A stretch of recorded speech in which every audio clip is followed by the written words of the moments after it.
Hello दोस्तों, मैं अजय सिंह आप सभी का स्वागत करता हूं tricky maths by Ajay sir channel में। जैसा कि आप लोग देख रहे हैं, मेरा चैनल है tricky maths by Ajay sir. और आप लोगों ने कल पहला वीडियो देखा मेरा, जो भी उसमें ना समझ में आए आप लोग कमेंट्स करें, उसको मैं फिर से यहाँ आपको बताऊँगा। और यदि मेरा चैनल नहीं मिल रहा है तो आप डाल सकते हैं @tricky maths by Ajay sir 4251 डाल के आप यूट्यूब पे सर्च करेंगे तो सबसे पहला मेरा ही वीडियो दिखाई देगा और मेरा चैनल का लोगो भी दिखाई देगा। उम्मीद करता हूँ आप लोग ठीक होंगे और पढ़ रहे होंगे, क्योंकि आपके एग्ज़ाम की डेट नज़दीक आ रही है। डेली डेली दिन कम होते जा रहे हैं, तो आप लोग मेहनत करते रहें। आइए देखते हैं आज का पहला क्वेश्चन। और बहुत ही अच्छा क्वेश्चन है, ये मिक्सचर का क्वेश्चन है। इसको सॉल्व कैसे करते हैं, वैसे तो सॉल्व करेंगे तो काफ़ी लेंदी हो जाएगा। इसको सॉल्व करेंगे हम लोग ट्रिक से। आज देखते हैं कैसे सॉल्व होता है।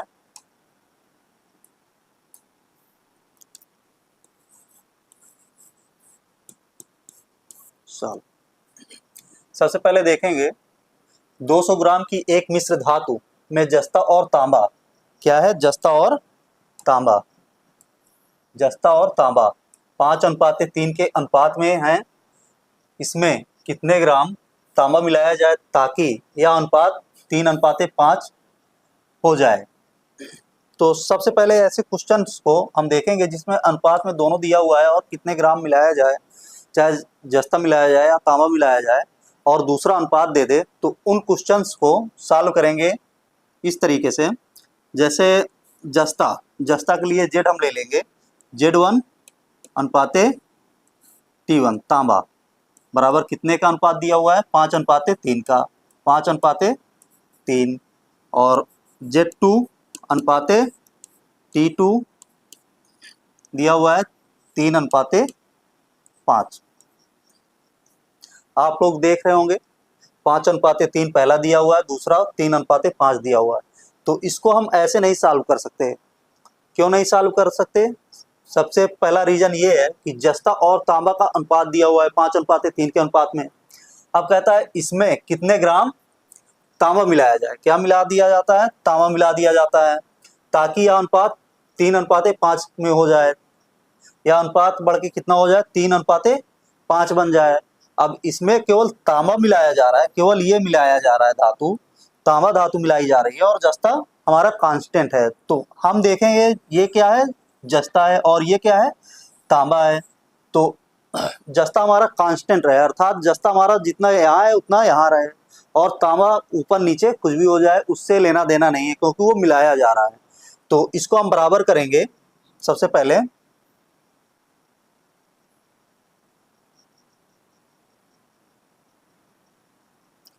इसको हम बराबर करेंगे। तो ये तो हमारा फिक्स है, क्योंकि पहला वाला है। इसमें इतना मिश्र धातु में जस्ता और तांबा 5:3 के अनुपात में पहले से ही था, और मिलाने के बाद जो हुआ है केवल उसको हम डिस्टर्ब करेंगे। अब इसको देखेंगे, यहाँ पे 5 है, 5 लाने के लिए हमें यहाँ पे कितने का गुणा करना पड़ेगा? तो सबसे बढ़िया तरीका ये है कि ये और ये दोनों बराबर होने चाहिए।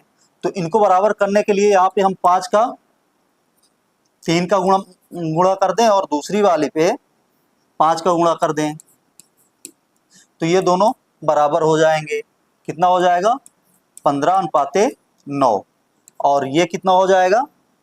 15:25।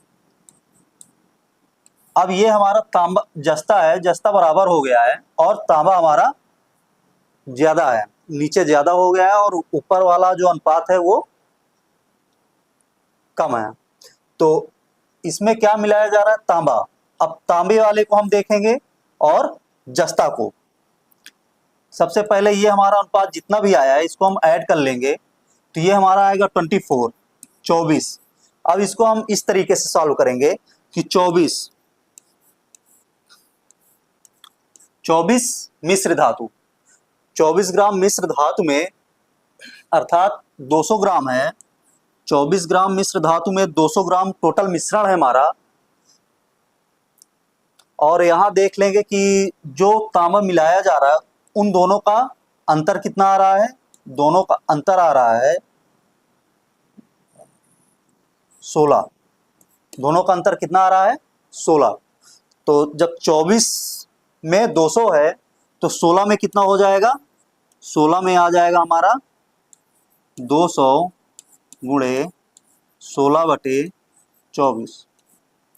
इसको काट लेंगे, 4 छंग 24 और 25 दून 50, फिर से ये कट जाएगा, 3 आ गया और ये 25 आ गया।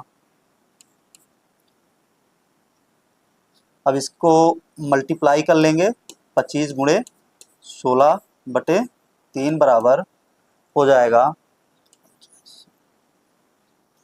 400, 400/3। अब जब इसको हम सही बटे में लिखेंगे तो सही बटे में ये आ जाएगा 133। जब भाग देंगे तो 133 बार जाएगा, शेष कितना बचेगा 1 और 3।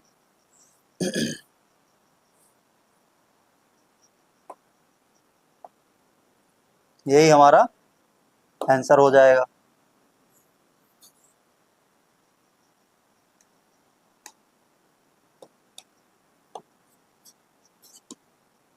यही हमारा आंसर हो जाएगा। तो इस क्वेश्चन को लगाने के लिए सबसे बढ़िया तरीका यही है, यदि हम मान के लगाएंगे तो वो काफी लंबा हो जाएगा। तो इसके लिए हम देखेंगे कि जस्ता जो कांस्टेंट है उसको कांस्टेंट रखेंगे, जो जितना है। जैसे जस्ता यहाँ पे दिया हुआ है तो जस्ते को जस्ते में ना कुछ मिलाया जा रहा है ना उससे निकाला जा रहा है, तो जस्ते को हम बराबर रखेंगे, दोनों जगह जस्ता बराबर कर लेंगे। और जो तांबा है, तांबे में मिलावट हो रही है और अधिक मिलाया जा रहा है तो उसको हम देख लेंगे, वो ऊपर नीचे हो जाए, कम ज्यादा हो जाए, निकालेंगे तो कम हो जाएगा, मिलाएंगे तो ज्यादा हो जाएगा। तो उन दोनों का अनुपात निकाल लेंगे। अब देखेंगे पहले वाले अनुपात, जो पहला वाला अनुपात दिया हुआ है उसमें 200 ग्राम की एक मिश्र धातु में जस्ता और तांबा का अनुपात दिया हुआ है। टोटल मिश्र धातु कितना है 200 ग्राम है, तो टोटल यहाँ से देखेंगे कितना अनुपात का टोटल कितना आएगा 24। तो 24 में कितना है 200 ग्राम है। फिर निकालेंगे हम इन दोनों का, तांबा का जो अंतर आया है उसको निकालेंगे, 16 आ रहा है, तो 16 पे हम देख लेंगे कितना आएगा, 16 पे आ जाएगा हमारा 400/3, अर्थात 133 सही 1/3। यही हमारा आंसर हो जाएगा। तो सबसे आसान तरीका यही है, आप ऐसे कई सारे क्वेश्चंस लगा सकते हैं इसके। अब देखते हैं अगला क्वेश्चन। अगला क्वेश्चन है, जिन अधिकतम छात्रों के बीच 150, 150 आम और 50 संतरे समान संख्या में बांटे जा सकते हैं, उनकी संख्या है। इसको भी सॉल्व करेंगे। बहुत ही अच्छा क्वेश्चन है, आप लोगों को कल भी बताया गया है, कल के वीडियो में आपको मैं यही बताया था कि अगर अधिकतम पूछता है और मिनिमम पूछता है तो उसके लिए क्या करेंगे हम, अधिकतम आया है तो अधिकतम के लिए सबसे पहले हम देखेंगे HCF, हाईएस्ट। यहाँ पे हाईएस्ट आ जाता है मतलब अधिकतम। जब भी आएगा अधिकतम या न्यूनतम तो उसके लिए हम क्या करेंगे, इंग्लिश वर्जन हम देखेंगे कि एलसीएम निकालना है कि HCF निकालना है। तो यहाँ पे क्या है, अधिकतम दिया है तो हाईएस्ट कॉमन फैक्टर होता है तो हाईएस्ट वाला लगाएंगे, हम HCF निकालेंगे। तो इसको हम सॉल्व करेंगे, HCF कितने का निकालना है, 150 और 50 का। इन दोनों का HCF निकालेंगे तो कितना आ जाएगा। और HCF होता क्या है, HCF वह होता है जो दोनों में कॉमन हो, जो दोनों में कॉमन होगा वही हमारा HCF होगा। तो दोनों में कॉमन क्या है, इसमें तो 50 है ही है और 1 है, तो 1 को लें या ना लें सभी में कॉमन होता है। और इसमें क्या हो जाएगा, अगर हम 50 रखेंगे, 50 गुणे 3 कर देंगे तो यहाँ भी 50 आ जाएगा, यहाँ भी 50 आ जाएगा, दोनों में क्या हुआ ये कॉमन हो गया। तो हमारा HCF कितना आ जाएगा, HCF हमारा आ जाएगा 50 और यही 50 हमारा आंसर हो जाएगा।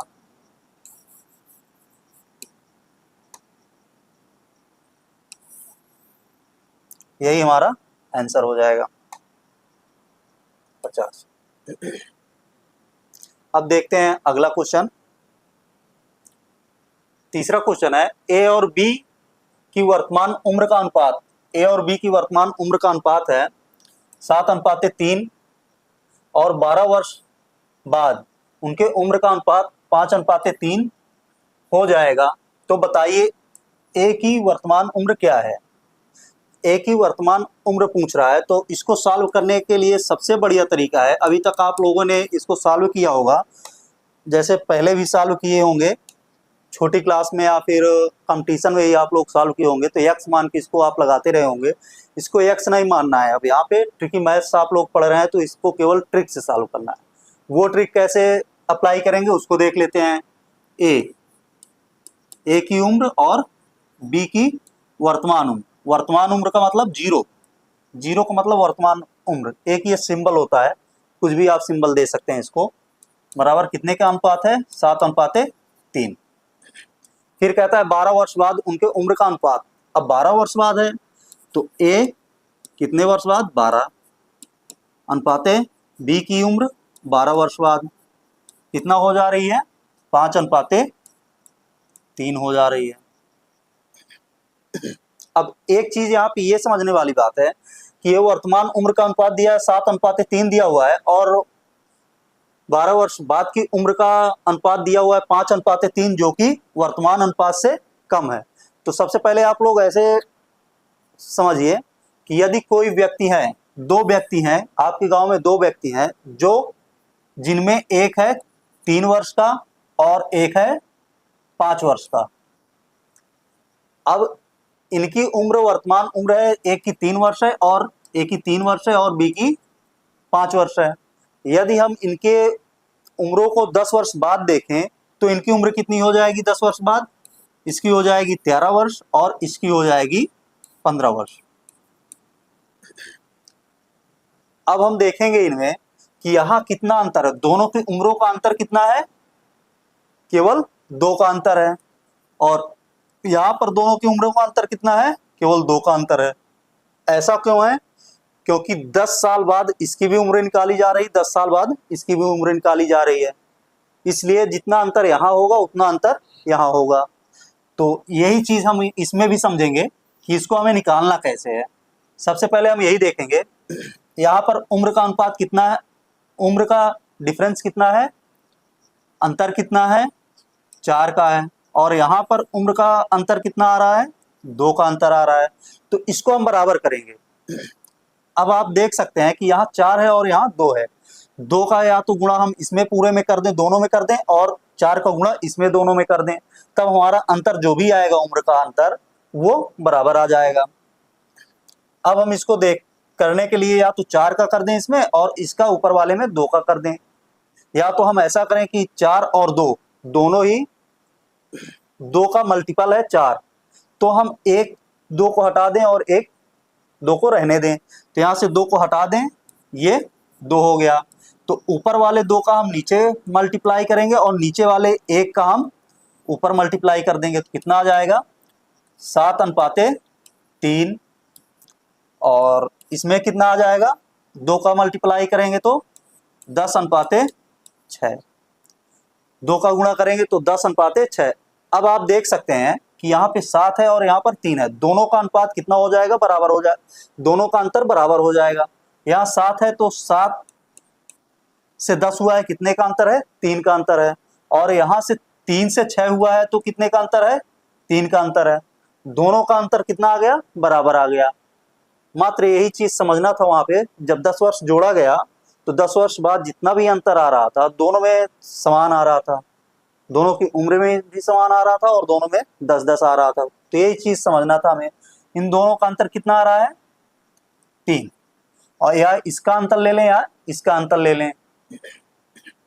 अब इसमें दिया क्या है, 12 वर्ष बाद, 12 वर्ष बाद, तो अंतर कितना आ रहा है हमारा, 3, तो 3 में कितना वर्ष का अंतर आ रहा है, 12 वर्ष का, और पूछ क्या रहा है, एक ही वर्तमान उम्र पूछ रहा है, तो एक ही वर्तमान उम्र कितना है, 7 है। तो जब 3 में 12 आ रहा है तो 7 में कितना आ जाएगा, कल के वीडियो में आपको बताया गया ऐकिक नियम। ऐकिक नियम क्या होता है, यदि यहाँ कोई भी संख्या दी हुई है और हम किसी दूसरी संख्या का अगर हम मान निकालते हैं तो ये बटे में चला जाएगा, अर्थात इससे भाग हो जाएगा, और जिस संख्या का निकालेंगे उसका गुणा हो जाएगा। जैसे कि 12 हो गया, यहाँ पे 7 हो गया और नीचे 3, ये हम चालू कर लेंगे। 3 एकम 3, 3 चौके 12, 7 चौक 28, अर्थात ये क्या आ गया 28 वर्ष। ए की वर्तमान उम्र कितनी आ गई 28 वर्ष। यही हमारा आंसर हो जाएगा, ए नंबर हमारा आंसर हो गया। इन क्वेश्चन को सॉल्व करने के लिए सबसे बढ़िया तरीका है ये, नहीं तो हम मानेंगे सबसे पहले x मानेंगे, 7x रखेंगे, 3x रखेंगे, फिर प्लस 12 करेंगे, फिर 12 दोनों में ऐड करेंगे, 12 वर्ष बाद की उम्र निकालेंगे, फिर दोनों का अनुपात निकाल के बराबर करेंगे 5:3 के, फिर इधर उधर पक्षांतर करके हम मान निकालेंगे x का, फिर x का मान हम साथ में रखेंगे। तो सबसे बढ़िया तरीका यही है, आप इसको नोट कर लीजिएगा और इसको देख के ऐसे ही क्वेश्चन आप सॉल्व करिएगा। बहुत अच्छे क्वेश्चन होंगे, बहुत ही आराम से हो जाएंगे और कम समय में हो जाएंगे।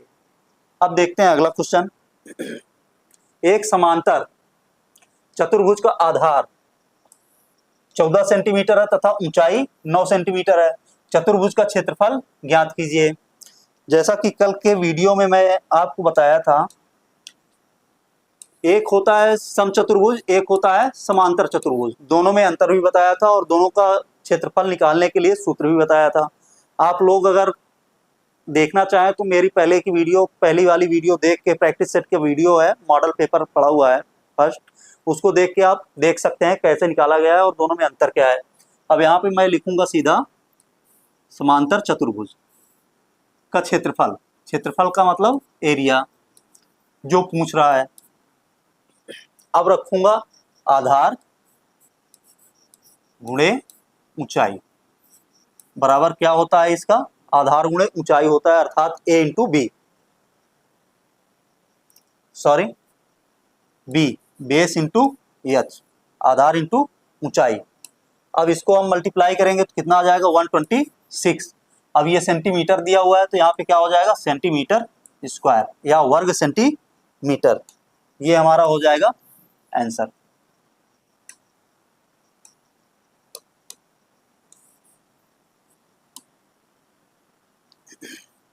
आप इसको नोट कर लीजिए, बहुत ही प्यारा क्वेश्चन है। समांतर चतुर्भुज और समचतुर्भुज का ऐसे ही क्वेश्चन बनते हैं। केवल एक लाइन में, अगर आपको सूत्र पता है तो केवल एक लाइन में इसका आंसर आ जाएगा। और आप लोगों से अब मैं यही कहना चाहूँगा कि काफ़ी दिन के बाद मैं स्टार्ट किया हूँ अपने वीडियो बनाना, तो आप लोग कृपया करके इसको लाइक, शेयर और सब्सक्राइब जरूर करें। जितना हो सके उतना शेयर करें, जिससे कि और भी सारे लोग जो तैयारी कर रहे हैं वनडे एग्जाम की, एसएससी बैंक, रेलवे या फिर यूपीपी या यूपी टेट और एसएससी जीडी की, वो लोग अधिक से अधिक लाभ उठा सकें इसका। आइए देखते हैं, आप समय बर्बाद ना करते हुए अगला क्वेश्चन देखते हैं। 5वां क्वेश्चन है, एक कार 60 किलोमीटर प्रति घंटा की चाल से एक शहर से दूसरे शहर तक की दूरी 3 से 1/2 घंटे में तय करती है, तो दोनों नगरों के बीच की दूरी क्या है। सॉल्व करेंगे इसको।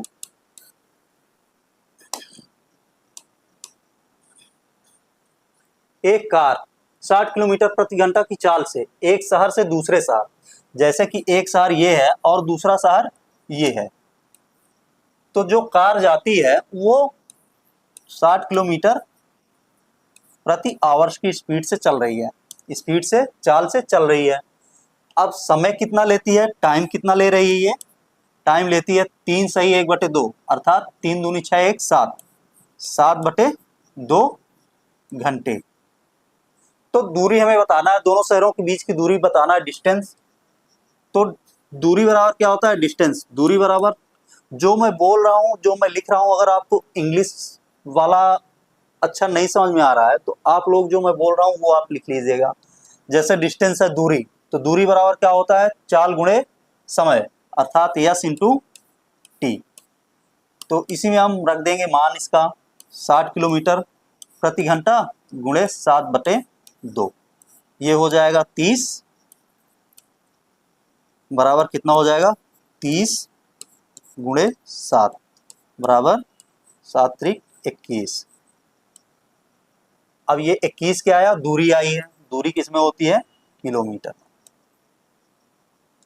दूरी होती है किलोमीटर में।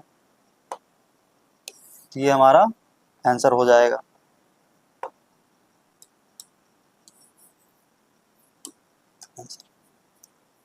अब इसमें 210 किलोमीटर, ये हमारा आंसर हो जाएगा। अगला क्वेश्चन देखते हैं। छठा क्वेश्चन है, ए किसी कार्य का 2/5 भाग 15 दिनों में तथा बी उस कार्य का 3/5 भाग 15 दिनों में कर सकता है। दोनों मिलकर उस कार्य को कितने दिन में समाप्त करेंगे? जब दोनों मिलकर इस कार्य को करेंगे तो कितने दिन में समाप्त करेंगे?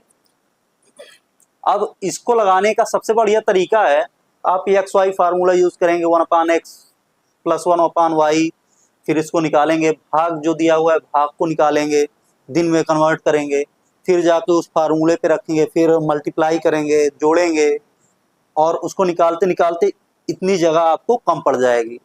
इसलिए हम ट्रिक का यूज करेंगे और बहुत ही आसान तरीके से इसको सॉल्व करेंगे। देखिए सॉल्व करते हैं।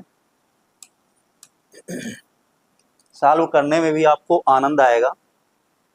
देखिए ए, कल के वीडियो में ऐसे ही क्वेश्चन थे जिनके बारे में मैंने आपको बताया था, थोड़ा सा शॉर्ट में यहाँ भी बता दे रहा हूँ। 2/5 भाग 15 दिन में करते हैं। 2/5 भाग, 2/5 भाग है, काम कितना है? 2/5 भाग है, जिसको एक कितने दिन में करता है? 15 दिन में। अभी आपको बताया एक एक नियम, कुछ भी यहाँ दिया हुआ है और हम चाहे एक का निकालें या फिर उससे अधिक का निकालें, कुछ भी निकालें, तो जितने का निकालेंगे उतने का मल्टीपल हो जाएगा, अर्थात यहाँ गुणा हो जाएगा, और जो दिया रहेगा उसका हम भाग दे देंगे। तो एक का हम देखेंगे, 2/5 भाग काम का दिया हुआ है 15 दिन, और एक काम का हम देखेंगे तो कितना आ जाएगा?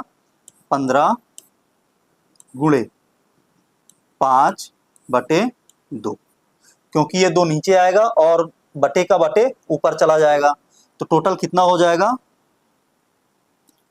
75/2। ये हमारा क्या हो जाएगा? दिन।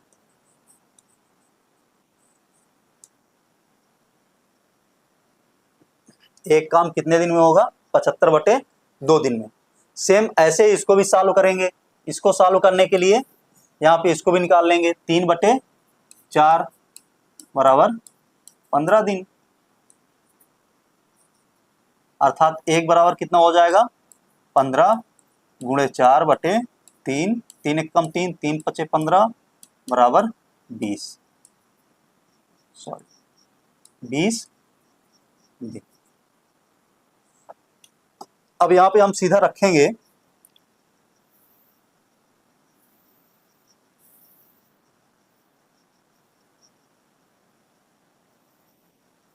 अब सीधा हम इसको रख लेंगे यहाँ पे। ए कितने दिन में करेगा? 75/2 दिन में। और बी कितने दिन में करेगा? यही काम कर सकता है 20 दिनों में। अब दोनों का हम क्या करेंगे? एलसीएम लेंगे। कल की वीडियो में आपको बताया हूं ऐसे क्वेश्चन कैसे सॉल्व करते हैं, एलसीएम लेके हम सॉल्व करेंगे इनको। तो एलसीएम जब भी निकालेंगे देखेंगे कितना आएगा एलसीएम?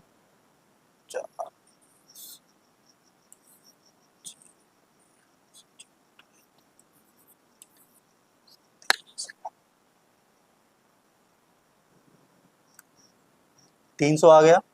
अब देखेंगे, सबसे पहले हम इसको डिवाइड करेंगे और जितना भी आएगा उसको हम इधर रखेंगे। जब हम 75 से भाग देंगे इस पे, तो 75 से भाग देने पे कितना आएगा? 4। और यदि हम यहाँ पे 300 में 75 का भाग देंगे तो बटे का बटे ऊपर जाएगा, सॉरी 75 है, 75, 75 का भाग देंगे तो 2 ऊपर जाएगा। अब 75 चौके 300 हो जाएगा, 4 दूनी 8 हो जाएगा, तो कितना आएगा? 8। आप लोग इसको सॉल्व करिएगा, 8। अब इसको अगर हम भाग देंगे तब कितना आएगा? 15। टोटल क्या हो गया? पूछ क्या रहा है? दोनों मिलकर उस काम को कितने दिनों में समाप्त करेंगे। जब दोनों की बारी आती है तो हम क्या करते हैं? A + B, दोनों मिलकर काम कर रहे हैं तो A + B हो जाएगा, और 15 8 कितना हो जाएगा? 23। यदि ये निकालना आपको ना आए तो आप कल की वीडियो एक बार जरूर देखिएगा। फर्स्ट वीडियो जरूर देखिएगा। इसको निकालने का तरीका मैं बताया हूँ। यदि इसको मैं डेली वही चीज़ बताता रहूँगा तो वीडियो काफ़ी सारी लंबी हो जाएगी, बहुत लंबी हो जाएगी, उसको देखने में ज़्यादा समय बर्बाद होगा आपका। आप इसको देख सकते हैं वहाँ से। इसको देखते हैं आगे। ये क्या निकल रहा है? यूनिट। ये निकल रहा है unit per day. Unit per day निकला है। जब 23 यूनिट पर डे दोनों कर रहे हैं मिलकर, और टोटल काम कितना है? टोटल काम कितना है? टोटल काम है 300। टोटल काम 300 है और एक दिन में कर रहे हैं 23 यूनिट, तो 300 काम कितने दिनों में करेंगे? इसको डिवाइड कर देंगे। जब डिवाइड करेंगे तो मान कितना आ जाएगा? 23 से कम 23 हो गया, 7 हो गया, तो 3 दूनी 6, 3 बार और जाएगा, तो ये आ जाएगा 1/23।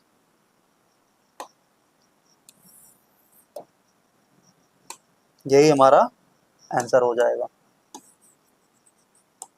अब आप इतना गुणा भाग तो कर ही सकते हैं, इतना गुणा भाग करिएगा, भाग देना है सीधा सीधा। आप 23 से एक बार देंगे तो 23 हो जाएगा, 7 बचेगा, 70 आ जाएगा। जब 3 से 3 बार ले जाएंगे इसको तो ये 69 हो जाएगा। ये हमारा आंसर हो जाएगा। 13 से 1/23 दिन। आप दिन लिख लीजिएगा। अब देखते हैं अगला क्वेश्चन। सेना की एक टुकड़ी में सिपाही 40, 60 एवं 80 की पंक्तियों में खड़े हों, 40, 60 एवं 80 की पंक्तियों में खड़े हों और एक पूर्ण वर्ग बनाएं, उनकी न्यूनतम संख्या होगी। जैसा कि आप लोगों ने कल सॉल्व किया है, ऐसा ही क्वेश्चन था, सेम ऐसा ही क्वेश्चन था जिसको आप लोगों ने बहुत अच्छे तरीके से सॉल्व किया। अब देखते हैं इसको। यहाँ पे मैं केवल आपको ट्रिक बताऊंगा और बाकी पूर्ण वर्ग कैसे बनाया जाएगा और कैसे कैसे मान निकालेंगे आगे चल के, वो तो बात की बात हो जाएगी। वो सॉल्व कराया हूँ, आप जाके देख लीजिएगा। और इसको सॉल्व करने के लिए सीधा ट्रिक बेस पे हम काम करेंगे। 60 हो गया, 80 हो गया। अब इसमें क्या कह रहा है? न्यूनतम संख्या। फिर न्यूनतम संख्या आ गई, तो न्यूनतम संख्या क्या होती है? जब भी न्यूनतम संख्या पूछेगा तो यल, लोवेस्ट, अर्थात LCM। हमें क्या निकालना है? LCM निकालना है, लोवेस्ट कॉमन मल्टीपल। जब हमें LCM निकालना है तो हम इसका LCM जब निकालेंगे यहाँ से, LCM, इतने का LCM निकालेंगे तो कितना आ जाएगा? इसको देख लेते हैं हम। 4, 6, 8, 6, 240। इसका LCM हम निकालेंगे 240। और इसका देख लेते हैं, कोई छोटा तो नहीं आ रहा है, 240 ही आएगा। तो इसका एलसीएम कितना आएगा? 240। 240 एलसीएम आ रहा है इसका।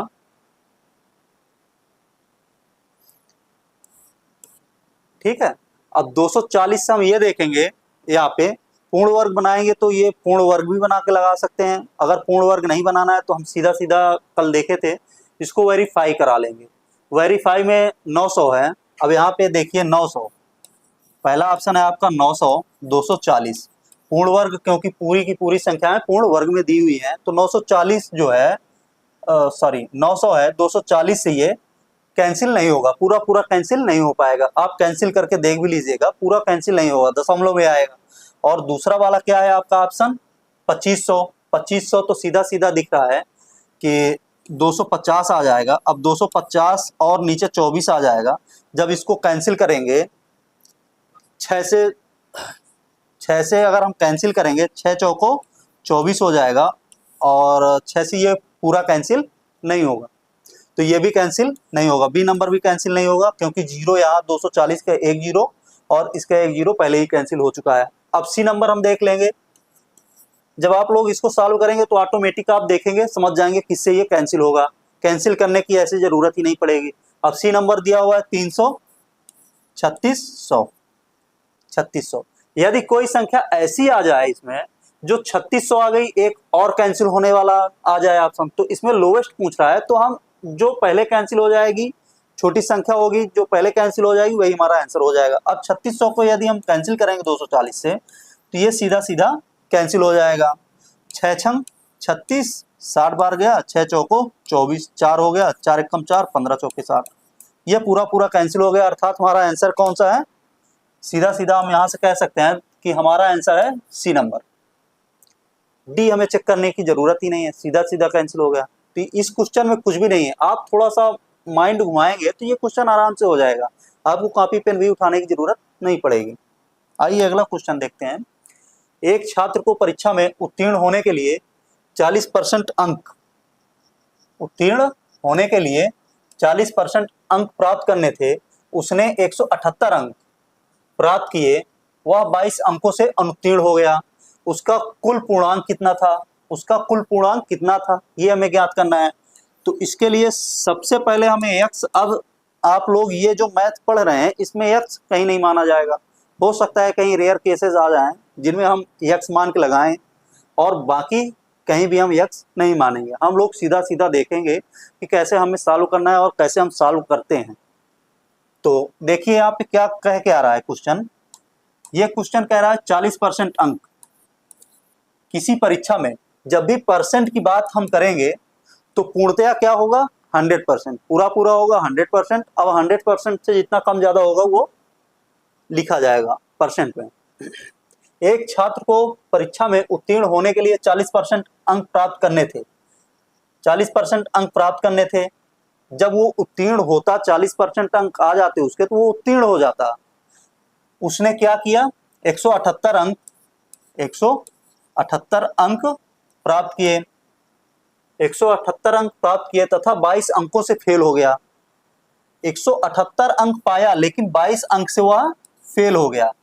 अब आप लोग देख सकते हैं, पास करने के लिए 40% अंक चाहिए थे उसको, लेकिन वो 178 अंक ही प्राप्त कर सका और 22 अंकों से फेल हो गया। तो जो फेल हो रहा है उसमें अगर जितना पाया है उसमें हम 22 जोड़ के उसको पास करा दें तो वो किसके बराबर आ जाएगा? 40% के बराबर, क्योंकि 40% पाता तभी ना पास होता।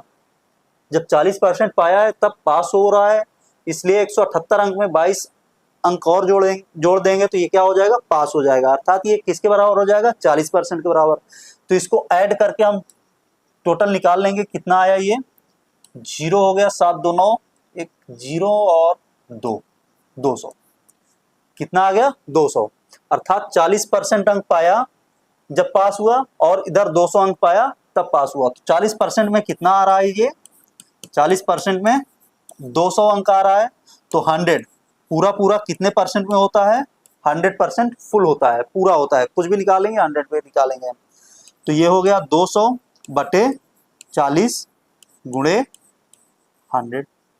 0 से 0 कैंसिल कर देंगे और 4 से काटेंगे 100 को, आ जाएगा 25।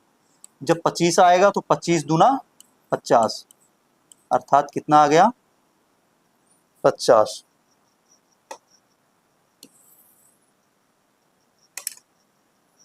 यही हमारा आंसर हो जाएगा। 500 हमारा क्या होगा? आंसर हो जाएगा। तो हमारा पूर्णांक कितना होगा? हमारा पूर्णांक आएगा 500। यही हमारा आंसर हो जाएगा। अगला क्वेश्चन देखते हैं। इन क्वेश्चन में कुछ नहीं है, आपको बस थोड़ा सा सोचने की जरूरत है, वैसे ही आप सोच के लगा सकते हैं। देखिए 9वां क्वेश्चन, किसी संख्या के 1/5 भाग अगली संख्या के 1/8 भाग से 7 अधिक है, 7 अधिक है संख्या है। इसको सॉल्व करने के लिए हमें x की जरूरत पड़ेगी। तो हम देखेंगे माना हुआ संख्या क्या है? x/5। किसी संख्या के 1/5 भाग अगली संख्या के 1/8 भाग, अगली संख्या क्या हो जाएगी? x + 1। अगली संख्या के 1/8 भाग से कितना अधिक है? 7 अधिक है, जोड़ देंगे। अब इसको सॉल्व करेंगे तो x/5 हो गया, बराबर इधर आ गया x/8 + 1/8 + 7। अब इसका पक्षांतर करेंगे, इधर ले आएंगे x/5 माइनस x/8 और इधर इसको सॉल्व करेंगे, इसके बटे 1 हो जाएगा, टोटल आ जाएगा 8 एलसीएम। तो 1 ये हो गया, 8 सते 56 ये हो गया। अब इसको सॉल्व करेंगे एलसीएम लेके तो सीधा सीधा हो जाएगा 8x - 5x बटे 8 गुणे 5, ये हमारा एलसीएम हो जाएगा, बराबर कितना हो जाएगा इधर 57 बटे 8। अब ये इधर बटे में इधर से जाएगा उधर गुणे में हो जाएगा, तो 8 हम ऐसे कैंसिल कर सकते हैं, कैंसिल हो गया। अब सीधा 5 का गुणा कर देंगे उधर, कितना आएगा 3x बराबर 57 गुणे 5, x बराबर 57 गुणे 5 बटे 3, 3 एक कम 3, 3 एक कम 3, 9 27, तो x बराबर क्या हो जाएगा आंसर हमारा, x बराबर आ जाएगा 19 × 95, यही हमारा हो जाएगा आंसर।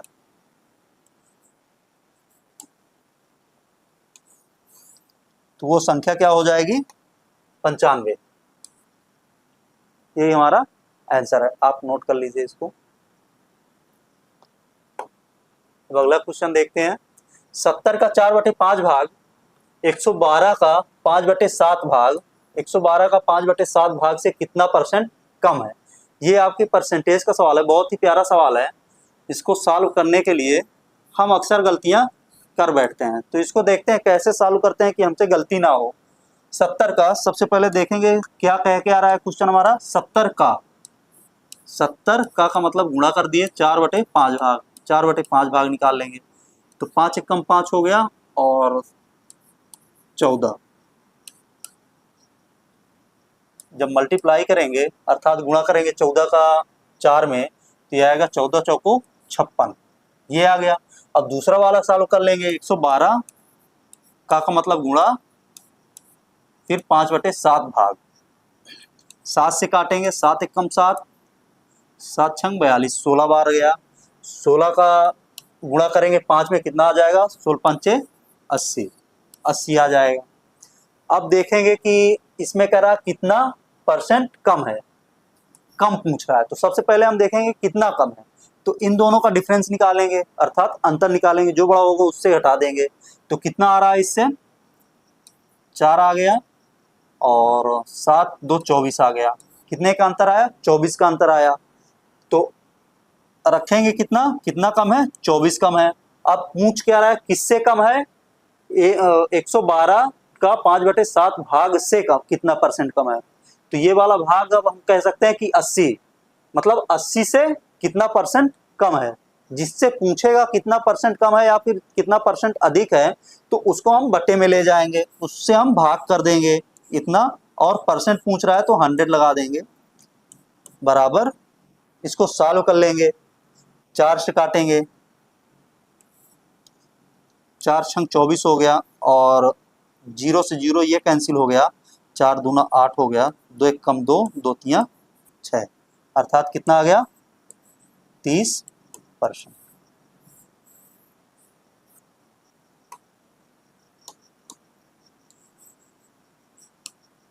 यही हमारा आंसर हो गया 30%। अगला क्वेश्चन देखते हैं। एक वर्ग की भुजा को 5%, एक वर्ग की भुजा को 5% अधिक नापने की त्रुटि हो जाने पर क्षेत्रफल नापने में कितनी त्रुटि होगी। अब ये क्वेश्चन क्या कह रहा है, एक वर्ग की भुजा 5% अधिक नापने की त्रुटि। यदि कोई वर्ग है और इसकी भुजा को नापा जा रहा है, तो नापने में, इस भुजा को नापने में, क्योंकि चारों भुजाएं इसकी बराबर होती हैं, जब चारों भुजाएं इसकी बराबर हैं तो इसको नापने में जो त्रुटि होती है वो 5% अधिक नाप दी जाती है। जितना है उससे 5% अधिक नाप देंगे, तो उसके क्षेत्रफल में कितने त्रुटि होगी, कितने प्रतिशत की त्रुटि होगी, ये भी कह सकते हैं, या फिर कितनी त्रुटि होगी। जब परसेंट में दिया तो परसेंट में ही हम निकालेंगे। अब इसको देखेंगे, क्योंकि एरिया की बात कर रहा है, एरिया अर्थात क्षेत्रफल की बात कर रहा है, तो भुजा का क्षेत्रफल क्या होता है, वर्ग का क्षेत्रफल क्या होता है, भुजा गुणे भुजा, भुजा गुणे भुजा। अब जब भुजा गुणे भुजा आ रहा है, अब क्षेत्रफल के बारे में कल हमने चर्चा की थी कि ऐसे क्वेश्चन आते हैं तो इनको हम सॉल्व कैसे करते हैं, सॉल्व करने के लिए एक्स वाई फार्मूला हम लगाते हैं, तो एक्स वाई फार्मूला हम लगा देंगे। कितना परसेंट अधिक हो रहा है? 5%। कितना हो रहा है? 5% अधिक हो रहा है। तो 5 + 5 + 5 × 5/100। ये फार्मूला क्या था उसको भी देख लेते हैं। x + y + x × y/100। तो यहाँ x भी 5 है, y भी 5 है, दोनों 5 हैं, तो इसको हम ऐसे भी लिख सकते हैं। ये हमारा फार्मूला है। अब इससे हम सॉल्व करेंगे तो 5 5 कितना हो जाएगा? 10 + 5 × 5 = 25 हो जाएगा। 25/100। जब इसको सॉल्व करेंगे हम तो कितना आ जाएगा? 10 + 0.25 अर्थात 0.25 बराबर हो जाएगा हमारा आंसर 10.25%। तो ये हमारा आंसर हो गया। ये आंसर हो गया। अब ये आंसर क्या है कि कुल त्रुटि कितनी हुई है? 10.25% की त्रुटि हुई है नापने में। अब देखते हैं अगला क्वेश्चन। 10.25 सी नंबर, आपका सी नंबर सही है। अब देखते हैं 12वां क्वेश्चन है। गणित में 28 विद्यार्थी द्वारा प्राप्त अंकों का औसत 50 था। एक सब्जेक्ट गणित है जिसमें 28 विद्यार्थियों द्वारा प्राप्त किया गया अंक क्या है? अंकों का औसत क्या है? 50 है। 8 विद्यार्थी स्कूल छोड़कर चले गए। 8 विद्यार्थी उनमें से स्कूल छोड़कर चले जाते हैं, तब शेष विद्यार्थियों द्वारा प्राप्त अंकों का औसत 5 बढ़ जाता है। जब शेष विद्यार्थी चले जाते हैं, 8 विद्यार्थी स्कूल से चले जाते हैं, तो उसका औसत क्या होता है? बढ़ जाता है। तो स्कूल छोड़कर जाने वाले विद्यार्थियों द्वारा प्राप्त अंकों का औसत कितना है? जो स्कूल छोड़कर 8 विद्यार्थी चले गए तो उनका औसत कितना है? सवाल ये पूछ रहा है। अब इसको देखेंगे कैसे सॉल्व करते हैं।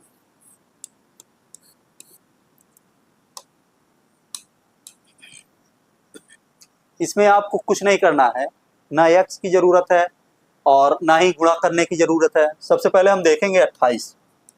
ये हो गए हमारे 28 विद्यार्थी। 28 विद्यार्थियों 28 विद्यार्थियों के अंकों का औसत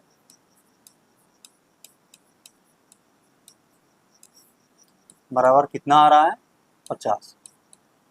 28 विद्यार्थियों के अंकों का औसत आ रहा है 50। वैसे ही देखेंगे कि 20 विद्यार्थी, जब 8 विद्यार्थी चले जाते हैं तब कितना हो जाता है? 20 विद्यार्थी। 20 विद्यार्थियों के अंकों का औसत कितना हो जाएगा? कह रहा 5 बढ़ जाता है। अभी कितना है औसत? 50 है, तो अब कितना हो जाएगा? 55। अब औसत कितना हो गया? 55। ये है 20 विद्यार्थियों के अंकों का औसत। जो ऊपर लिखा हुआ है वही ऐसे उतार देंगे, तो अब कितना औसत हो गया? 55 औसत हो गया। 20 विद्यार्थियों में, 28 विद्यार्थियों में 50 था। तो आप लोग पहले ये सोचिए, जब हमारे 28 विद्यार्थी थे तब औसत कितना आ रहा था? 50 आ रहा था। और जब हमारे 20 विद्यार्थी बचे तब औसत कितना आ रहा है? 55 आ रहा है। तो एक सोचने वाली बात ये हो जाती है, 28 विद्यार्थियों में 50 आ रहा था और 20 विद्यार्थियों में 55 आ रहा है, तो इसका मतलब जो 8 विद्यार्थी थे उनका औसत क्या था? कम था। जैसे कि एक मोटा मोटा हम ये समझें कि 28 विद्यार्थी हैं, अगर 28 विद्यार्थियों में सभी का, प्रत्येक का 50 अंक आ रहा है, 28 विद्यार्थियों में सभी का 50 अंक आ रहा है, तब हमारा 28 विद्यार्थियों का औसत कितना आएगा? 50। एक तो ये तरीका हो जाता है समझने का। और जब 8 विद्यार्थी चले गए, 20 विद्यार्थी बचे, तो इसके हिसाब से केवल कितना आना चाहिए? 20 विद्यार्थियों का भी हमारा 50 आना चाहिए, क्योंकि जो 8 विद्यार्थी थे वो 50-50 अंक लेके अपना चले जाते हैं। लेकिन जब 8 विद्यार्थी चले जाते हैं तो 20 विद्यार्थियों का औसत बढ़ जाता है। इसका मतलब जो 8 विद्यार्थी थे वो 50 अंक से कम वाले थे, 50 अंक से कम वाले थे, और जो उनका औसत 50 आ रहा है उससे भी कम औसत वाले थे। तो इसको सबसे पहले हम देखेंगे, जब 8 विद्यार्थी चले गए और 5 औसत में 5 की वृद्धि हो गई, तो देखेंगे टोटल कितने की वृद्धि हुई। टोटल 20 विद्यार्थी बचे और 5 की वृद्धि होती है तो कितने की वृद्धि हो गई, 100 की। कितने की वृद्धि हुई, 100 की वृद्धि हो गई। अब ये 100 कब आया है, 100 अंक कब आया है, जब 8 विद्यार्थी हमारे चले गए, तभी ये 100 अंक यहाँ आके जुड़ा है और 5 की वृद्धि हो गई है, औसत में 5 की वृद्धि हुई है। अब पहले का औसत क्या था, जब इसमें 8 विद्यार्थी सम्मिलित थे 50, पहले का औसत 50 था। अब माइनस कर देंगे, क्योंकि ये जो आ रहा है ये हमारा अंक आ रहा है, 100 अंक आ रहा है, जो कि 8 विद्यार्थी चले गए तब का अंक है। तो ये जो 100 आ रहा है ये हमारा अंक आ रहा है, इसको भी हम क्या कर दें, औसत में परिवर्तित कर दें, क्योंकि औसत से हम हमेशा औसत घटाएंगे। जब औसत से औसत घटाएंगे तो ये 8 विद्यार्थियों के जाने के बाद आ रहा है, तो 8 विद्यार्थियों का औसत हम निकाल लेंगे। तो ये हमें क्या प्राप्त हो जाएगा, 8 विद्यार्थियों के, इसको थोड़ा मैं शॉर्ट में कर देता हूँ, इंग्लिश वर्जन कर देता हूँ, आप समझ लीजिएगा, मैं बोल दूंगा। 8 विद्यार्थियों, स्टूडेंट के अंकों का औसत, एवरेज ऑफ मार्क्स। 8 विद्यार्थियों के अंकों का औसत कितना हो जाएगा, इसको सॉल्व कर लेंगे, 4 दून 8 हो जाएगा और 4 25 सही हम 50, तो उसे फिर कैंसिल आउट कर देंगे, इसको 12.5, 12.5, अर्थात कितना हो गया, 50 माइनस 12.5 बराबर,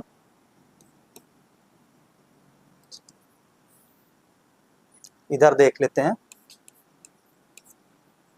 50 माइनस 12.5 बराबर कितना आ जाएगा, 5 आ गया और 7 आ गया, 3।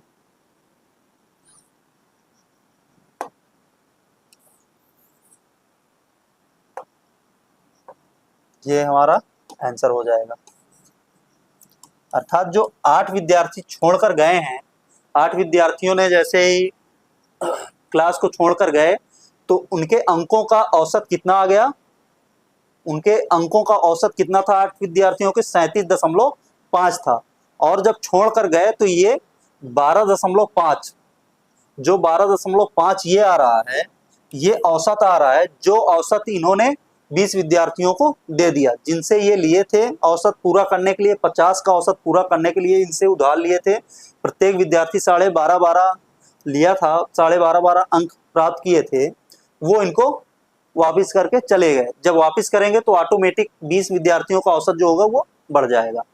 कहने का मतलब ये है, तो ये केवल एक लाइन का क्वेश्चन है, इसको हम ऐसे ही लगा सकते हैं।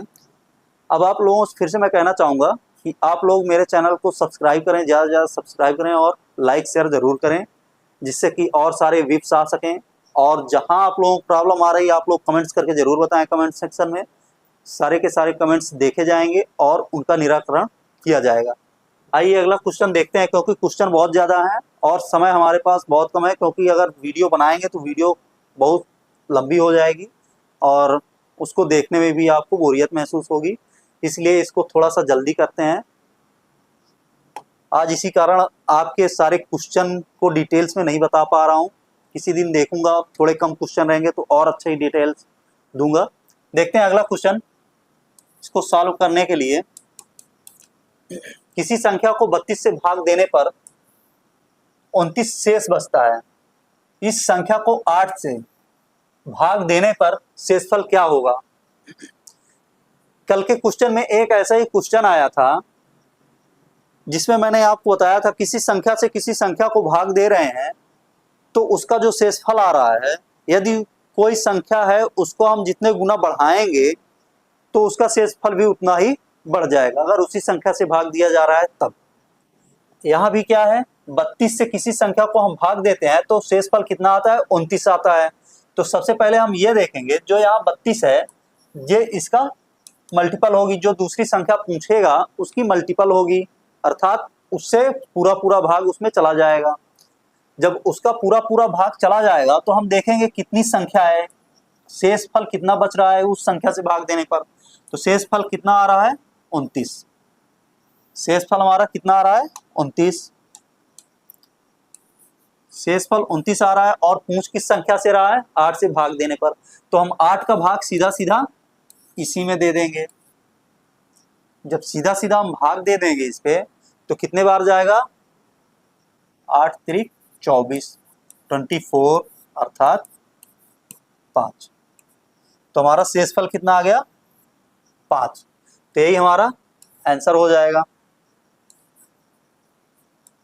मेन आंसर हमारा 5 हो जाएगा। इस क्वेश्चन में कुछ भी नहीं है, अगर थोड़ा सा आप समझ लेंगे इस क्वेश्चन को तो केवल बिना पेन कॉपी के हो जाएगा। आइए देखते हैं अगला क्वेश्चन। अगले क्वेश्चन में क्या कह रहा है, ए और बी किसी कार्य को 10 दिन में, ए और बी 10 दिन में कार्य करते हैं, बी सी उसे 12 दिन में, तथा ए और सी उस कार्य को 15 दिन में कर सकते हैं, तो तीनों मिलकर उस कार्य को कितने दिनों में कर सकेंगे, उस कार्य को कितने दिनों में कर सकेंगे तीनों मिलकर। तो सबसे पहले हम वैसे ही सॉल्व करेंगे जैसे कि पिछले क्वेश्चन सॉल्व किए हैं, ए प्लस बी, यहाँ पे ए और बी दोनों साथ आ गए, ये करते हैं 10 दिन में, और बी और सी, बी सी कितने दिन में करते हैं 12 दिन में, और सी और ए या फिर ए और सी 15 दिनों में। अब इनका एलसीएम लेंगे तो कितना आ जाएगा 180। आप एलसीएम ले लीजिएगा, निकालने की विधि आपको सबको पता होगी, सभी को एक लाइन में लिखेंगे, 2 से जितनी संख्याएं कट जाएंगी, फिर 3 से काटेंगे, 4 से काटेंगे, 5 से काटेंगे, जब 2 से कट जाएगी तो 2, 3, 5 से काटेंगे। अब इसको देखेंगे हम कितने बार जाएगा 18 आएगा, सॉरी 180 नहीं आएगा इसका एलसीएम, इसका एलसीएम आएगा 15 चौके 60 आएगा, इसका एलसीएम 60 आएगा। जब हम 10 से भाग करेंगे तो कितना आएगा 6, और 12 से भाग करेंगे तो कितना आएगा 5, और 15 से भाग करेंगे तो कितना आएगा 4। टोटल कितना आ जाएगा ये 6, 5, 11, 4, 15, 15, ये 15 क्या आया है यूनिट, 15 यूनिट कार्य करते हैं पर डे, पर डे क्या करते हैं 15 यूनिट काम करते हैं। कौन कौन करते हैं, ए प्लस बी प्लस सी, तीनों मिलकर 15 यूनिट, क्योंकि ए बी बी सी सी सभी को जोड़ेंगे तो कितने बार आ जाएगा 2 बार आ जाएगा, इसलिए हम 2 यहाँ रख देंगे मल्टीपल में, गुणे में। अब इसको सॉल्व करेंगे, ए प्लस बी प्लस सी बराबर कितना यूनिट 15 यूनिट, और इधर ये गुणे में तो इधर जाएगा तो क्या हो जाएगा भाग में हो जाएगा, भाग में आ गया। तो ए प्लस बी पर डे कितना करते हैं कार्य 15/2 यूनिट, ए प्लस बी पर डे करते हैं 15/2 यूनिट काम करते हैं, और टोटल काम कितना है 60, टोटल काम हमारा कितना है 60। तो ए प्लस बी मिलकर कितना काम करेंगे, पूरे काम को कितने दिन में खत्म करेंगे तीनों मिलकर 60, कुल काम बटे 1 दिन की यूनिट, पर डे की यूनिट, तो हो जाएगा 15। अब बटे का बटे है तो ये चला जाएगा ऊपर, तो 15 एकम 15, 15 चौके 60 बराबर कितना आ जाएगा 4 दून 8 दिन। कितने दिनों में काम समाप्त करेंगे 8 दिन में, ये हमारा हो जाएगा आंसर।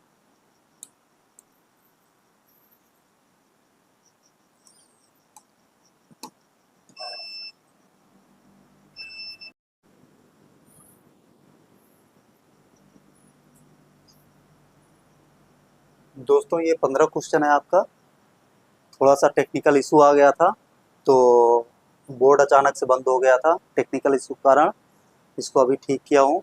और अगला क्वेश्चन देखते हैं, 15 क्वेश्चन है, इसके पहले वाला क्वेश्चन देख लेते हैं, शायद पूरा हो गया था और इस पे 8 डेज आंसर आ गया था, 8 दिन आंसर आ गया था, तो हमारा आंसर क्या हुआ 8 दिन, ये हमारा सही आंसर है। अब देखते हैं अगला क्वेश्चन, अगला क्वेश्चन क्या कहता है,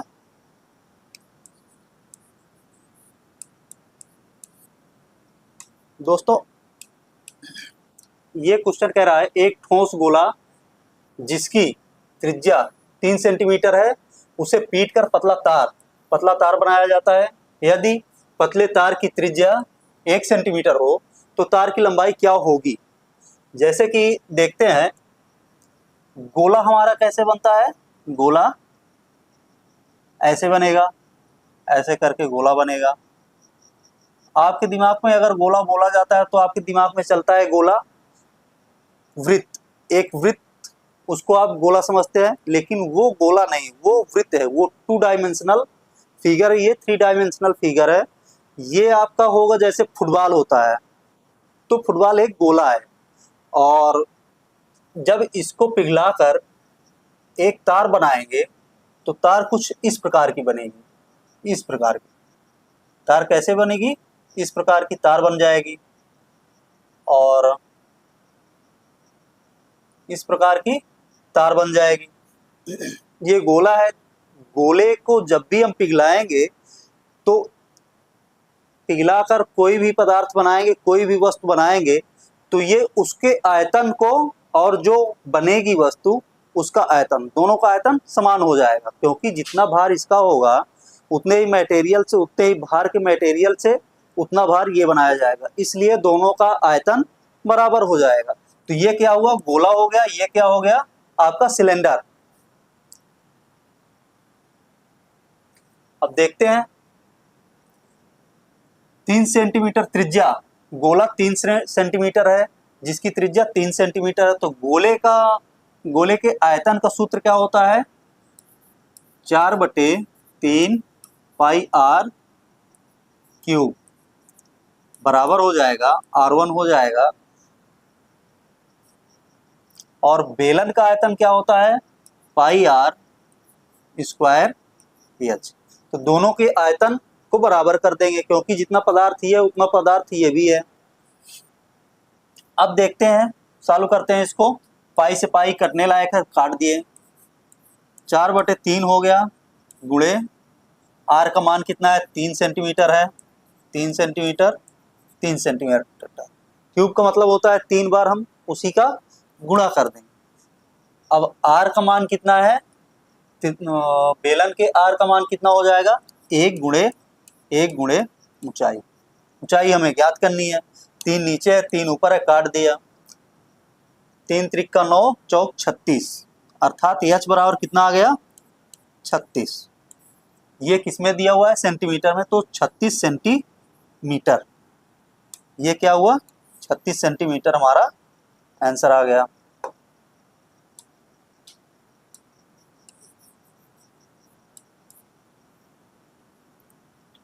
सेंटीमीटर आंसर। अब देखते हैं अगला क्वेश्चन, एक बस यात्रा की 20% दूरी 10 किलोमीटर प्रति घंटा, 40 किलोमीटर दूरी 5 किलोमीटर प्रति घंटा, शेष दूरी 10 किलोमीटर प्रति घंटे की चाल से तय करती है, पूरे यात्रा की औसत चाल पूछ क्या रहा है, औसत चाल। अब हम देखेंगे इसको सॉल्व करने के लिए, अभी तक तो हम बहुत सारे क्वेश्चन सॉल्व किए जिसमें एक्स वाई कभी नहीं माने, और इसको भी एक्स वाई कुछ नहीं मानेंगे, सीधा सीधा क्वेश्चन सॉल्व करेंगे। तो इसमें हम ये देखेंगे कि हमारी दूरी दी हुई है और किलोमीटर प्रति घंटा चाल दी हुई है, तो इसमें सबसे पहले हम क्या ज्ञात करेंगे, टाइम, और ये देखेंगे कि औसत चाल में हमें क्या क्या प्राप्त होना चाहिए, तब हम औसत चाल निकाल सकते हैं। औसत चाल बराबर स्पीड एवरेज बराबर क्या होगा, फार्मूला कुल दूरी बटे कुल समय,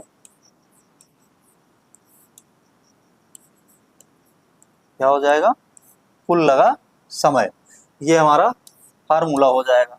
इसी फार्मूले पे हम काम करेंगे। तो पहले तो कुल दूरी हमें पता होनी चाहिए, जिसमें 20%, 40% और शेष दूरी दी हुई है वो हम निकालेंगे, और कुल समय निकालेंगे। इसमें चाल दी हुई है, दूरी दी हुई है, तो सबसे पहले हम समय निकाल लेंगे। अब देखते हैं इसको कैसे निकालते हैं। निकालने का तरीका क्या रहेगा, तो इस पे हम देखेंगे समय। सबसे पहले हम निकालेंगे समय, समय अर्थात कुल समय, टोटल लगा समय, पूरी यात्रा में कुल समय कितना लगा है, तो उसको हम निकालेंगे 20%। 20% का मतलब क्या हुआ, 20/100, 20/100 दूरी हो गई। अब दिया क्या है, 10 किलोमीटर प्रति घंटा। तो समय का सूत्र क्या होता है, समय बराबर दूरी बटे चाल। तो दूरी हो गई, दूरी के बटे चाल करेंगे तो 1/10, 1/10 मतलब 10 से भाग हो जाएगा, प्लस दूसरा समय क्या हो जाएगा, 40% का मतलब 40/100 गुणे 1/5। फिर तीसरा क्या हो जाएगा, शेष दूरी। अब हमारी दूरी कितनी बची, 40 ये हो गई, 20 ये हो गई, टोटल कितनी हो गई 60, और शेष कितना बच गई 40। शेष दूरी कितनी हो गई 40 गुणे टोटल कितने किलोमीटर प्रति घंटे की स्पीड से, 1/10, 40%। अब इसको सॉल्व करेंगे, आगे कैसे सॉल्व होगा ये, सबसे पहले हम करेंगे 0 से 0 कट करेंगे, या तो हम ऐसे ना करके 0 से 0 ऐसे कट कर दें, 20/100 गुणे, देखते हैं 0 0, 5 से 5 8 40, 0 0 कितना आ गया, 2/100 प्लस 8/100 प्लस 4/100, सबका हर क्या है, बराबर है। तो आगे सॉल्व कैसे करेंगे, 8 2 10 4 14, 14/100, ये हमारा क्या आ गया, समय इतने घंटा।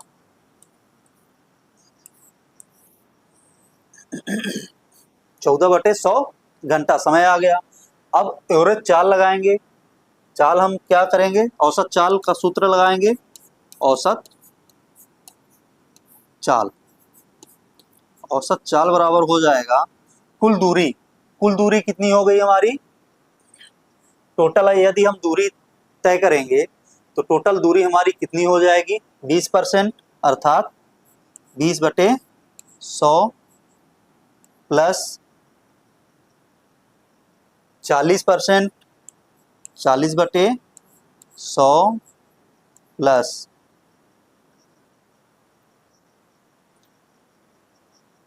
फिर शेष 40, फिर शेष 40%।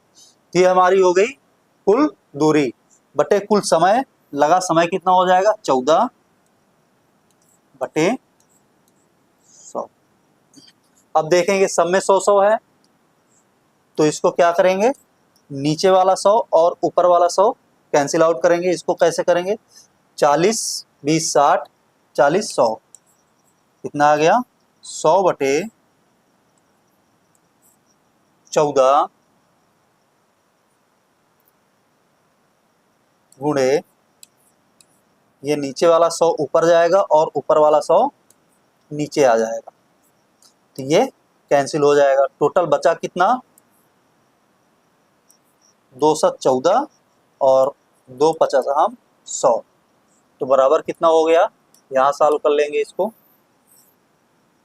50/7, अर्थात इसको क्या कहेंगे, 7 7 49, 7 सही 1/7 किलोमीटर प्रति घंटा, यही हमारा आंसर हो जाएगा।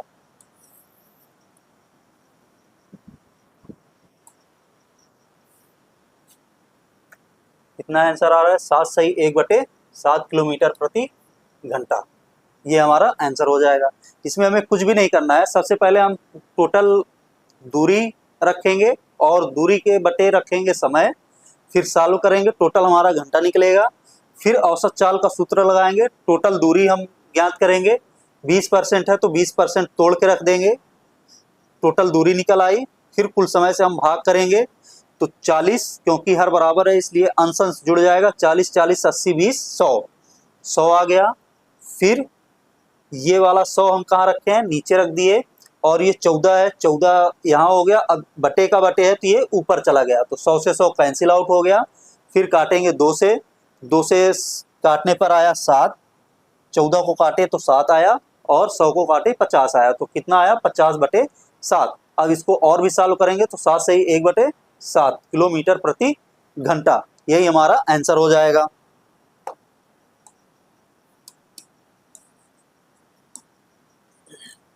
अब देखते हैं अगला क्वेश्चन। एक कक्षा में 60% विद्यार्थी, एक कक्षा है जिसमें 60% विद्यार्थी हिंदी पढ़ते हैं। कक्षा में 60% लड़के, कक्षा में कुल कितने लड़के हैं, 60% लड़के हैं। और 20% लड़कियां जो है, उसमें 60% कक्षा में टोटल विद्यार्थी कितने हैं, 60% है, जिनमें 60% लड़के हैं और 20% लड़कियां हिंदी नहीं पढ़ती हैं। 20% लड़कियां हिंदी नहीं पढ़ती हैं, कितने प्रतिशत लड़के हिंदी पढ़ते हैं। क्वेश्चन पूछ रहा है कितने परसेंट लड़के हिंदी पढ़ते हैं और कितने परसेंट लड़के या लड़कियां हिंदी नहीं पढ़ती हैं, ये दे रखा। अब इसको सॉल्व करने के लिए सबसे पहले हम ये देखेंगे कि टोटल कक्षा में विद्यार्थियों की संख्या, कुल विद्यार्थी लिखते हैं, कक्षा में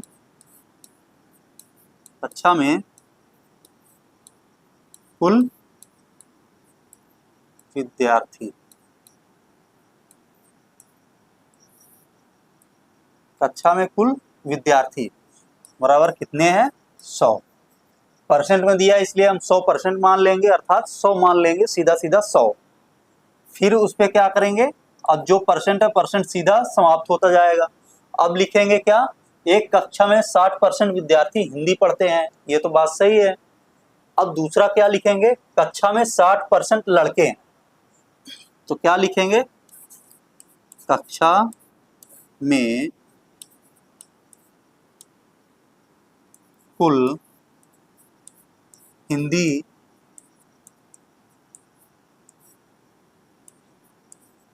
पढ़ने वाले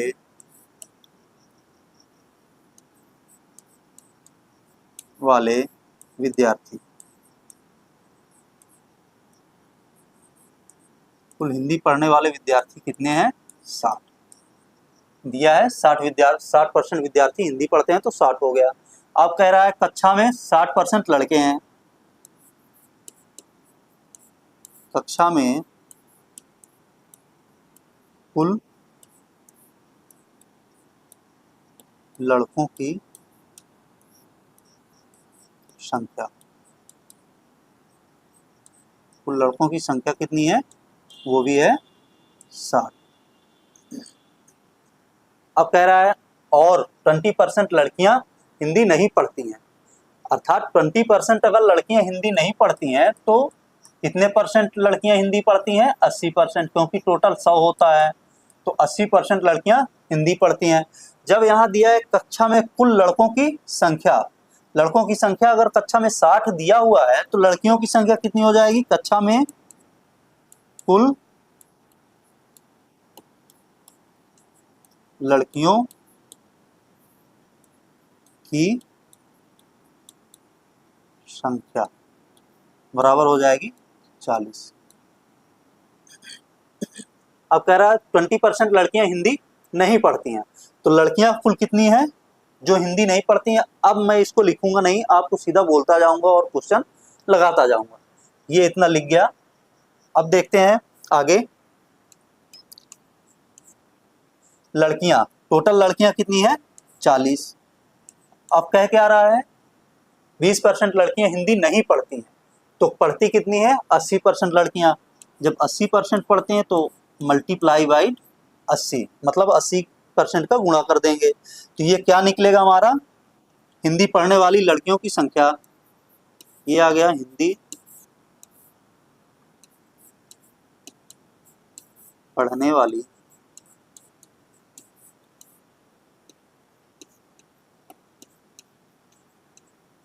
लड़कियों की संख्या, हिंदी पढ़ने वाली लड़कियों की संख्या बराबर 0 से 0 कैंसिल, 0 से 0, 8 चौक 32। टोटल हिंदी कितने लड़कियां पढ़ती हैं? 32। 32 लड़कियां ऐसी हैं जो हिंदी पढ़ती हैं। और दिया क्या है? कक्षा में कुल हिंदी पढ़ने वाले विद्यार्थी कितने हैं? 60। और लड़कियां कितने हिंदी पढ़ती हैं? 32। तो हिंदी पढ़ने वाले लड़के कितनी हो गए? हिंदी पढ़ने वाले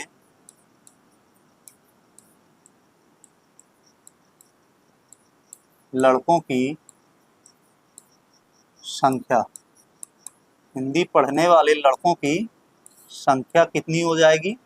बराबर 60 माइनस लड़कियों की संख्या घटा देंगे तो आ जाएगा लड़कों की संख्या बराबर 8 आ गया, 5 में से 3 गए 2, 28। टोटल कितने लड़के हिंदी पढ़ते हैं? 28 लड़के। लेकिन हमारा क्वेश्चन कह के आ रहा है कितने प्रतिशत लड़के हिंदी पढ़ते हैं, कितने प्रतिशत लड़के हिंदी पढ़ते हैं। तो अब हम परसेंटेज निकालेंगे हिंदी पढ़ने वाले लड़कों का प्रतिशत। इसको हम लिख देंगे हिंदी पढ़ने वाले लड़कों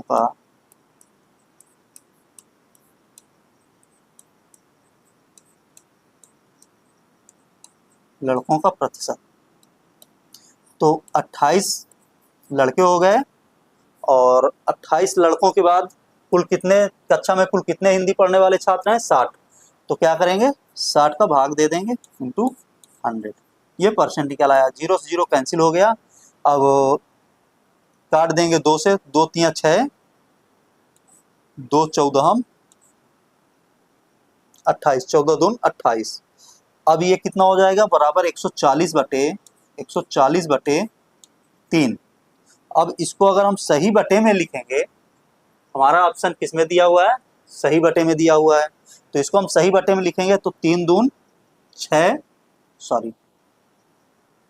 3 चौके 12 हो जाएगा, 3 छंग 18, 2 बटे 3 प्रतिशत। 46 सही, 2 बटे 3 प्रतिशत आंसर हो जाएगा।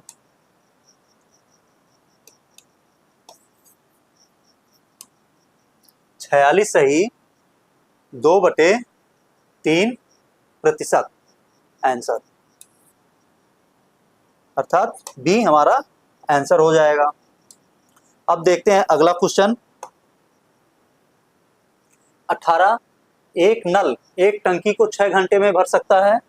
एक नल है जो टंकी को 6 घंटे में भर सकता है। ये पाइप एंड सिस्टर्न अर्थात नल और हौज का क्वेश्चन है। ये सॉल्व होता है हमेशा जैसे कि हमारा वर्क एंड टाइम सॉल्व होता है, काम और समय। जिस प्रकार से उसको सॉल्व करेंगे सेम वैसे ही इसको भी सॉल्व करेंगे।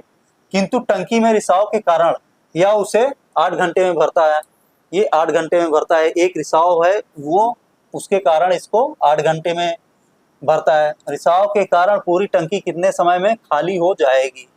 तो इसे सॉल्व करने के लिए सबसे बढ़िया तरीका, आपने देखा पिछले क्वेश्चन में काफी कुछ लिखना पड़ा। अगर ये लिखना ना पड़े, आप केवल समझ जाएं वैसे ही, तो सीधा सीधा हम 100 रखेंगे और कक्षा में कुल हिंदी पढ़ने वाले विद्यार्थियों की संख्या 60 रख देंगे और कुल लड़कों की संख्या कक्षा में 60 हो जाएगी और लड़कियों की संख्या 40 कर देंगे।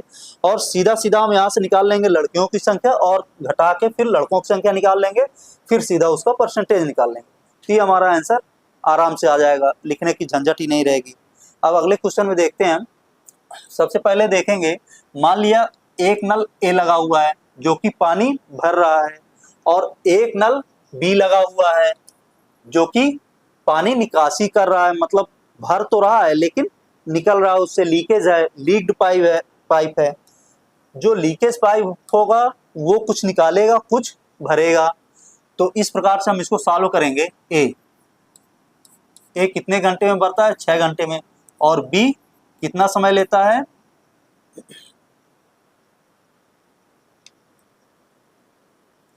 क्या कह रहा है, किंतु टंकी में रिसाव के कारण यह उसे 8 घंटे में भरता है।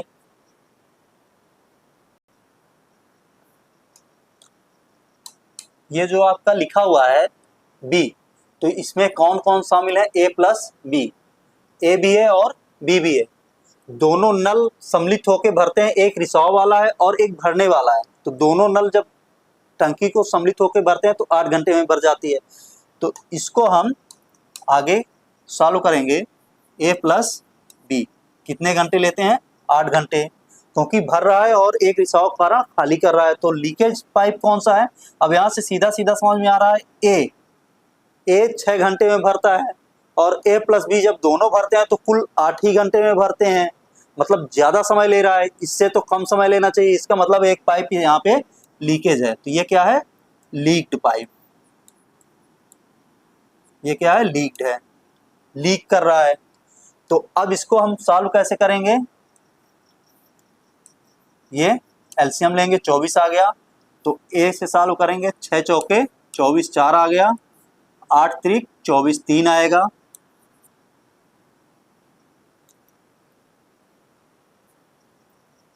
तीन आ गया। अब इसको हम ऐसे देखेंगे, ये लीक पाइप है, तो लीक पाइप का मतलब क्या होता है, लेट भर रहा है, मतलब लीक ज्यादा कर रहा है और भर कम रहा है। तो इसको जब हम सॉल्व करेंगे तो यहाँ पे क्या आएगा, माइनस आ जाएगा। अब इसको हम सॉल्व करेंगे तो ए प्लस बी बराबर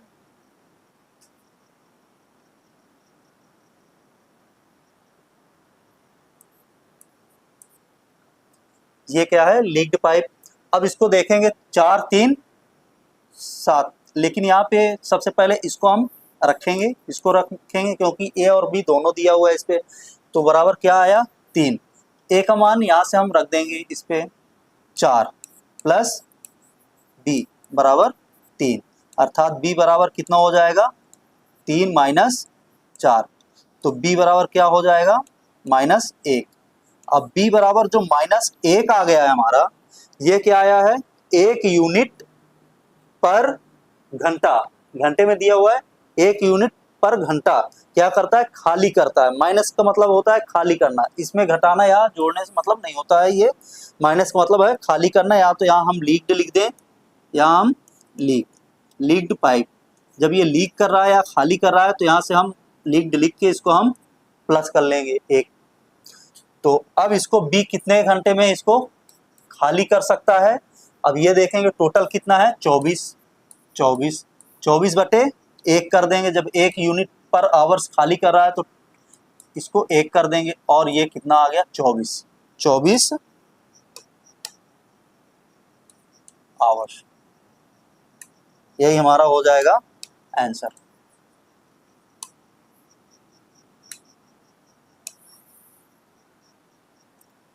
चौबीस घंटे, यही हमारा आंसर हो जाएगा।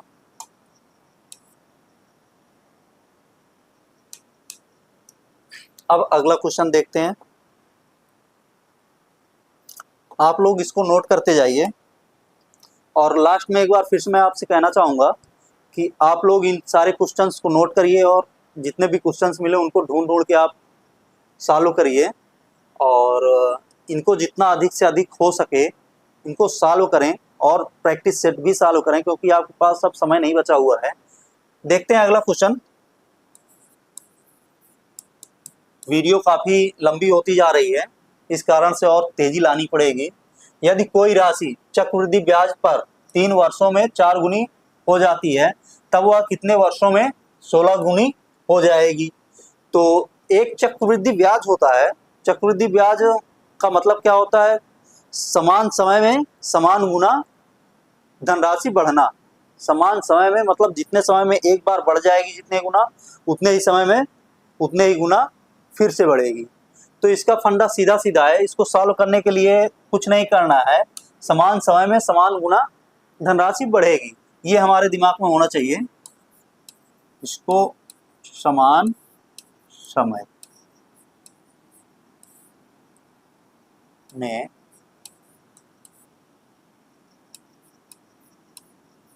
समान गुना राशि बढ़ेगी। ये हम अपने दिमाग में बिठा लेना है कि समान समय में चक्रवृद्धि ब्याज में समान समय में समान गुना राशि बढ़ेगी। केवल चक्रवृद्धि ब्याज की बात की जा रही है, केवल चक्रवृद्धि ब्याज की बात है। तो इसको हम देखेंगे कि पहले क्या था, एक था, तो कह क्या रहा है 3 वर्षों में, 3 वर्षों में, 3 वर्षों में कितना हो जा रहा है, 4 गुना, 4 गुना हो जा रहा है। अगर 1 से 3 वर्षों में 4 गुना हो जा रहा है तो अगला क्या होगा, 3 वर्षों में समान समय लगेगा, तो समान समय में कितने गुना हो जाएगा, फिर से 4 गुना, इसका 4 गुना हो जाएगा तो हो जाएगा 4 चौक 16, 16 गुना हो जाएगा। जब ये 16 गुना हो जाएगा तो टोटल कितना समय लग गया हमें, सीधा सीधा हम गणना कर सकते हैं, 3 वर्ष और 3 वर्ष, टोटल कितना लग गया, 6 वर्ष। यही हमारा आंसर हो जाएगा। ऐसे क्वेश्चंस को सॉल्व करने के लिए सबसे बढ़िया तरीका यही है, आप समान समय में समान गुना इसको बढ़ा दीजिए धनराशि को और आपका क्वेश्चन सॉल्व हो जाएगा। आप चाहें तो नोट कर सकते हैं इसको। अब देखते हैं अगला क्वेश्चन। 50 मीटर कपड़ा बेचने पर एक व्यापारी है जो 50 मीटर कपड़ा बेचता है, जिसको 10 मीटर कपड़े बेचने के मूल्य के बराबर क्या होता है, लाभ प्राप्त होता है। तो लाभ प्रतिशत है। कोई व्यापारी है वो 50 मीटर कपड़ा बेचता है और उसको जब बेच लेता है, बेचने के बाद वो पाता है कि 10 मीटर कपड़ा, जितना 10 मीटर बेचता हुआ कपड़ा उतना ही उसको लाभ हो गया है, 10 मीटर एक्स्ट्रा कपड़े का लाभ मिल गया है उसको। तो कहता है लाभ प्रतिशत ज्ञात कीजिए। तो इसको सॉल्व करेंगे, सीधा सीधा हम देखेंगे कि लाभ, यहाँ से 10 मीटर कपड़ा बेचने के मूल्य के बराबर लाभ प्राप्त हो गया। जब उसको लाभ प्राप्त हो गया तो 10 मीटर कपड़ा बेच रहा है तो इसको हम मान लेंगे 10 रुपए। कायदे से इसको लगाने का तरीका होता है कि 1 मीटर कपड़ा बेचने का मूल्य हो जाएगा 1 रुपए, 50 मीटर कपड़ा बेचने का मूल्य हो जाएगा 50 रुपए और 10 मीटर कपड़ा बेचने का मूल्य हो जाएगा 10 रुपए। जब 10 रुपए हो जाएगा तो कपड़ा 10 मीटर कपड़ा बेचने के मूल्य के बराबर लाभ दिया हुआ है, तो 10 रुपए जो आएगा वो क्या हो जाएगा, लाभ हो जाएगा। जब 10 रुपए लाभ हो जाएगा तो 10 रुपए हम ऊपर रख देंगे और सीधा सीधा क्या हो जाएगा, विक्रय मूल्य कितना हो जाएगा, विक्रय मूल्य 50 मीटर कपड़े का विक्रय मूल्य कितना हो जाएगा, 50 रुपए। जो अभी मैं बोला हूं उसका मतलब यही निकलेगा कि 50 रुपए हो गया विक्रय मूल्य। तो क्रय मूल्य बराबर क्या हो जाएगा, क्रय मूल्य बराबर हो जाएगा हमारा विक्रय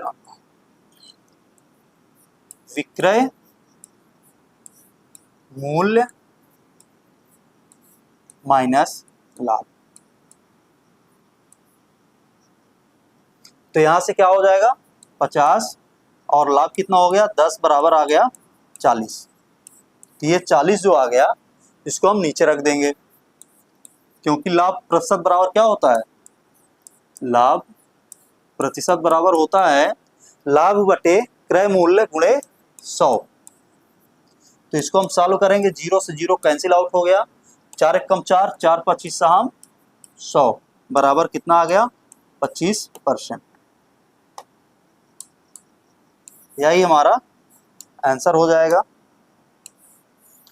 टोटल 25%।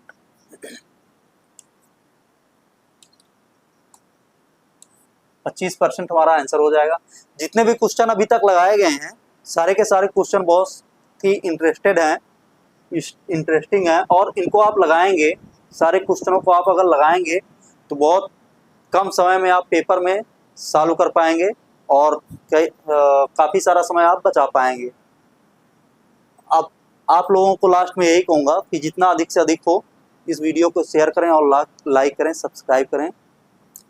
और टेक्निकल इशू कभी कभी आ जाता है, जैसा कि आज मेरे साथ हुआ, टेक्निकल इशू आ गया था, डायरेक्ट बोर्ड बंद हो गया था, तो इसको थोड़ा सा सेटअप करने में थोड़ा समय लग गया, इसके लिए माफ़ी चाहूँगा। अगली बार से देखूँगा थोड़ा सा सही रहे। और इसको अगर आप लोगों ने नोट नहीं किया है तो नोट कर लीजिए, ये सारे क्वेश्चंस लगे हुए हैं, आपके लगाए गए हैं, तो आप इनको आराम से नोट कर सकते हैं। पूरे क्वेश्चंस आपको मिल जाएंगे।